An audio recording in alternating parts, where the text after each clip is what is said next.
आपका स्वागत है। मैं हूं आपका पवन भारद्वाज। सनातन सेना फाउंडेशन द्वारा स्वर्गीय अजीत दादा पवार को भावपूर्ण श्रद्धांजलि।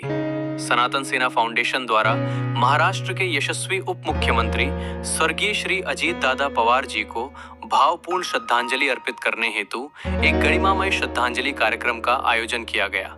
यह कार्यक्रम 1 फरवरी 2026 को सायं 5 बजे मुंबई के मालाड पश्चिम स्थित फैशन फैक्ट्री माइंड स्पेस में आयोजित किया गया। स्वर्गीय अजीत दादा पवार जी ने अपने सार्वजनिक जीवन में महाराष्ट्र और समाज के लिए जो योगदान दिया वो सदैव स्मरणीय रहेगा। उनके विचार, कार्यशैली और नेतृत्व ने अनेक लोगों को प्रेरणा दी। इसी प्रेरणा और सम्मान के भाव के साथ सनातन सेना फाउंडेशन इस श्रद्धांजलि सभा का आयोजन किया, जिसमें सामाजिक कार्यकर्ता, समर्थक एवं श्रद्धालु जन उपस्थित होकर उन्हें श्रद्धा सुमन अर्पित किए। ये कार्यक्रम न केवल श्रद्धांजलि का अवसर है, बल्कि हमारी संस्कृति और धरोहर को स्मरण करने का भी एक माध्यम है। सनातन सेना फाउंडेशन द्वारा।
मिलने के बाद भी मुझे मुलाकात। जब आपने सुना कि रहे नहीं है, एक्शन हो चुका था, तब क्या माइंड में क्या लगा आपको? मॉर्निंग में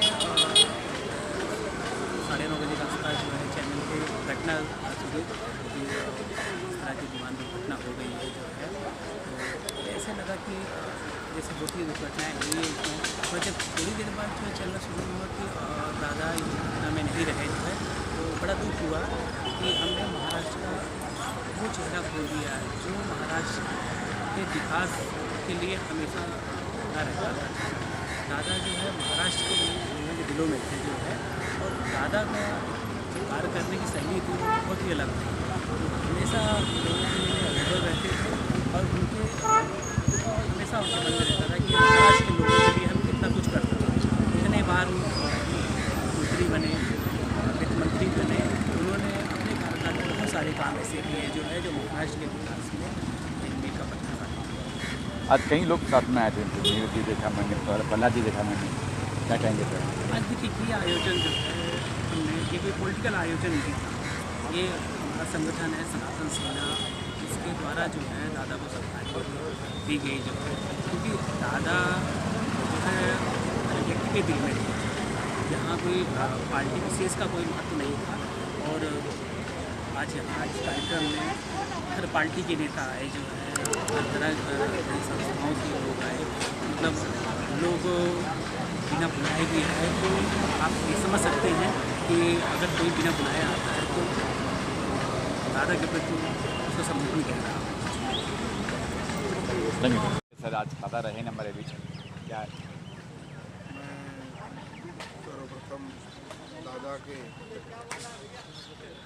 शोक सभा में उनको मनपूर्वक हृदयपूर्वक श्रद्धांजलि देता हूं उनके चरणों में।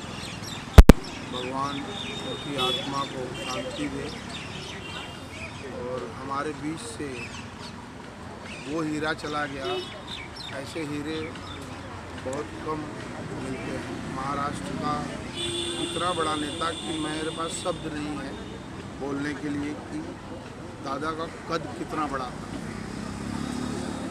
मैं भारतीय जनता पार्टी में हूँ, लेकिन हमेशा दादा के टच में था। बहुत यंग एज से मैंने उनसे बहुत चीज़ें सीखी भी हैं। कई प्रोजेक्ट में कर रहा था, उसमें दादा इंचार्ज थे, मुझे उन्होंने गाइड किया। इतना डाउन टू अर्थ था, मैंने नेता तो नहीं देखा महाराष्ट्र में। और उनके चले जाने का गम हम सभी देशवासियों को है। एक बड़ा नेतृत्व, एक बड़ा नेता हमने खो दिया। और मौत तो सबकी आनी है, ये तो सत्य है, लेकिन दादा जिस तरह से चले गए ये अभी भी मन को यकीन नहीं होता। और क्या कहूँ उनके परिवार के बारे में। उनके परिवार में तो सभी राजनीतिक ही है।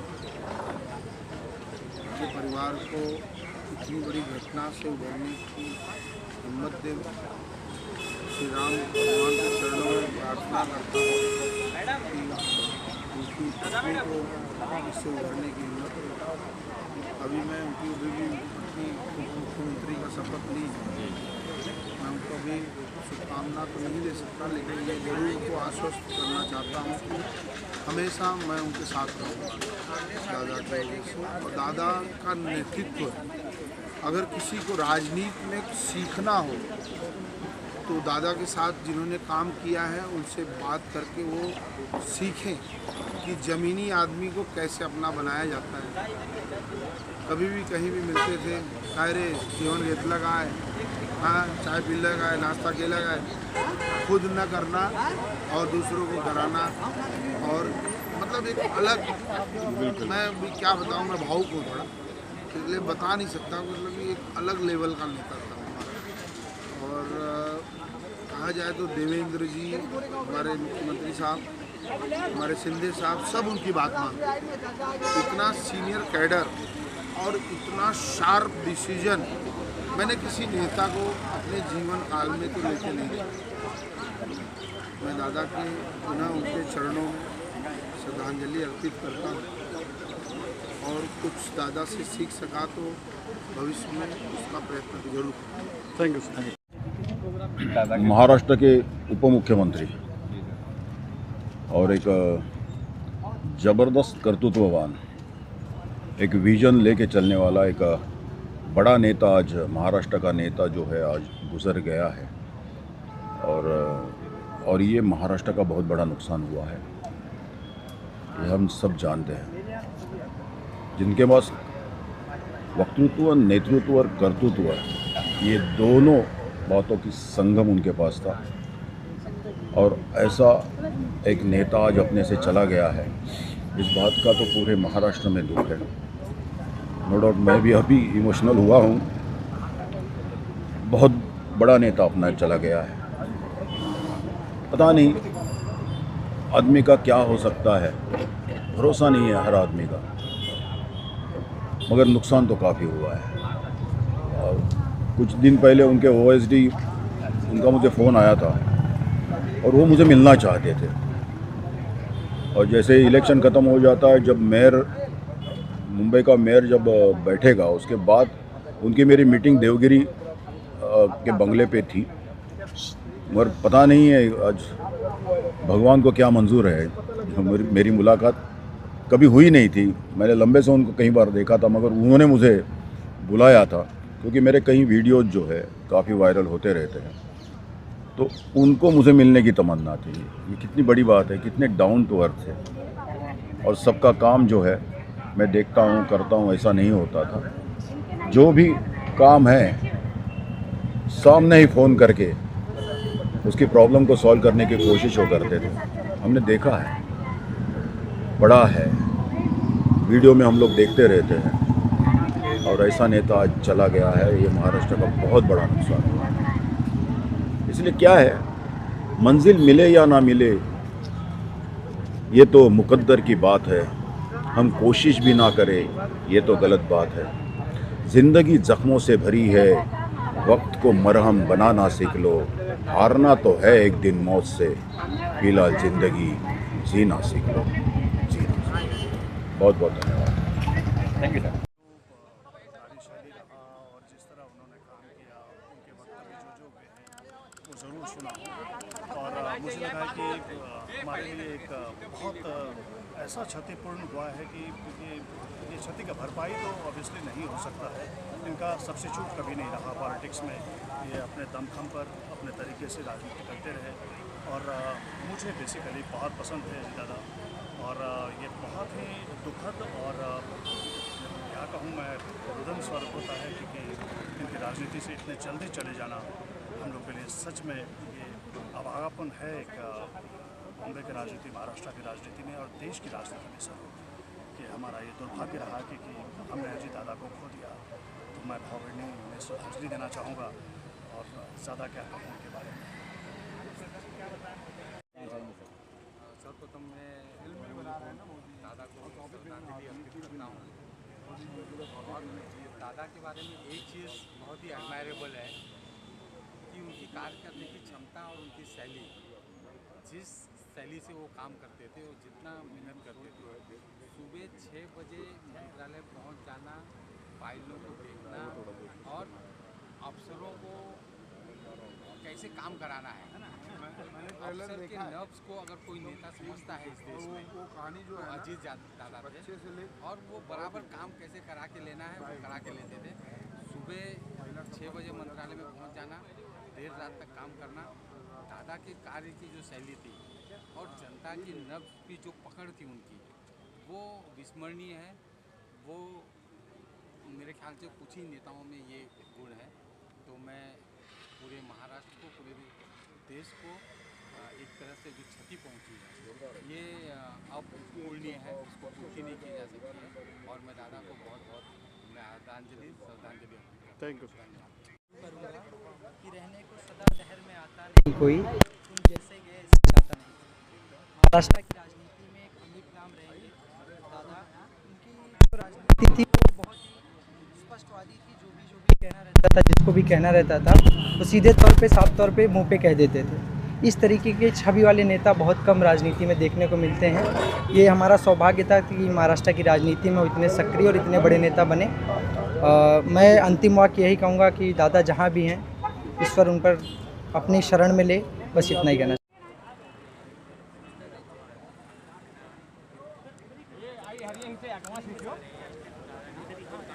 एक बार हो जाए तो ग्रुप फोटो ले लो।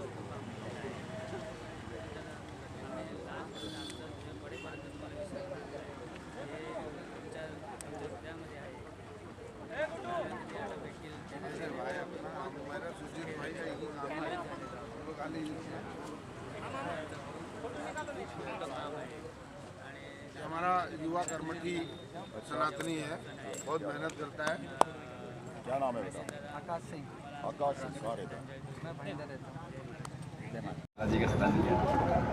28 तारीख को ये जो हादसा हुआ, सुबह जैसे ही टेलीविज़न खोला तो प्लेन क्रैश की बात मालूम पड़ी, और उसके बाद में मालूम पड़ा कि जिस तरीके से प्लेन क्रैश हुआ था तो बचना बहुत मुश्किल था। लेकिन हम यकीन नहीं कर सकते थे, क्योंकि दादा के करीब रहने के कारण हमें लगा कि शायद इसमें दादा बच जाएंगे, लेकिन उसके तुरंत बाद पता चला कि उनका आकस्मिक निधन हो गया है।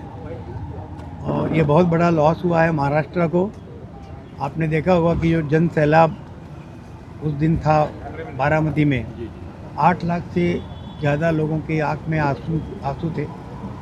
उसका कारण एक ही था कि अजीत दादा का कार्यशैली, जीवन शैली, आदर्श और काम करने की जो उनके अंदर एक भावना थी कि मुझे लास्ट में भी एक, आप याद रखिए कि एक इंटरव्यू में उन्होंने कहा है, एक रील में कहा है कि मैं एक सेवक हूँ, मैं मंत्री नहीं हूँ और मैं लोगों के काम करते करते ही मैं कभी भी मतलब ये जग छोड़ सकता हूँ और मेरी अंतिम इच्छा यही रहेगी कि मेरे हाथ में फाइल रहे और मैं लोगों का काम करता रहूं। तो पता नहीं कुछ दिन पहले इंट्यूशन क्या हुआ कि लोगों को उन्होंने बहुत बोला कि मैं ये मेरा जीवन लोगों के लिए है। और हकीकत में देखा जाए तो 7 बजे हम पहली बार उनको जब भी मिलते थे तो 7 बजे बराबर हमारा अपॉइंटमेंट हुआ करता था, सुबह के 7 बजे। दादा 6:30 बजे आ जाते थे। और एक बार उन्होंने मुझसे कहा था, मैंने पूछा कि दादा आप सोते कब हैं? तो बोले यार मेरा सोने का टाइम फिक्स नहीं है लेकिन मेरे उठने का टाइम फिक्स है। तो इस तरह से उन्होंने बोला कि घड़ी अपना चिन्ह है लेकिन मैं कभी घड़ी देखता नहीं। तो ये सब उनकी बातें याद आती हैं कि एक महान इंसान किस तरह से लोगों के बीच, कभी उन्होंने सिक्योरिटी बहुत बड़ी नहीं ली, कभी उनको मिलना ऐसा नहीं था कि आप जा रहे हैं तो आपको बहुत चेक किया जा रहा है, क्योंकि उन्होंने कोई ऐसा काम नहीं किया था कि जो लोग उनको भय हो लोगों से। उनको लोगों से प्यार था और लोगों का जो उनका प्यार था वो तो आपने देखा उस दिन कि बारामती में 5 किलोमीटर पहले ही मेरे जैसे आदमी की गाड़ी रोक दी गई, तो फिर कितना बड़ा जन सैलाब था वहाँ। तो दादा जो है महाराष्ट्र का बहुत बड़ा लॉस है, इंडिया का बहुत बड़ा लॉस है। राष्ट्रवादी कांग्रेस पार्टी के हमारे नेता हैं, वो नेता थे, अमर रहेंगे और हमें बहुत बड़ा नुकसान हुआ है, पार्टी को, इस देश को नुकसान हुआ है। आप क्या कहना चाहोगे?